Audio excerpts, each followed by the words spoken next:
Deadly fire in cramped conditions in South Omaha around Christmas time is sparking change. Today, the mayor met with the fire chief to come up with a safer plan to keep track of boarding houses in Omaha. Reporter Kelly Bartnick is live tonight with that story. Kelly. Craig, the city doesn't even know where all these boarding houses are. The proposed ordinance gives them the teeth to track them down and to ticket those owners who were not compliant, all because of that big fire last year. There are no signs of life at this South 22nd Street rooming house, but traces of a deadly December fire that killed 2 renters are everywhere.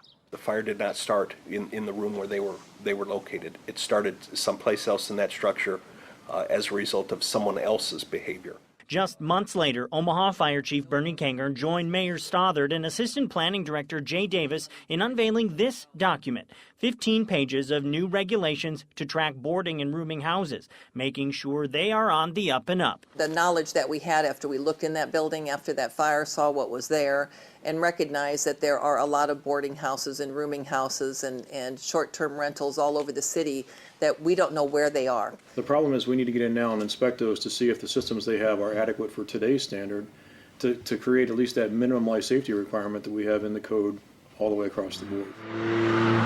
The city knows of at least 15 houses, but suspects there could be dozens more. The new ordinance requires yearly inspections and registration fees. It also mandates room sizes, imposes fire restriction systems, and places limits on where renters can sleep. Inspectors had visited this house 5 times over 6 years before the deadly fire. They found problems. Not all of them were repaired. The new ordinance turns minor violations into major infractions and fines owners who are not registered or compliant. We want to know you're there, number one, and number two, we want it to be safe. We want you to have a fair shot at, like anybody else in this room, to live in a place where your expectation is you'll go there at the end of the day, you leave there in the morning, and everything's fine.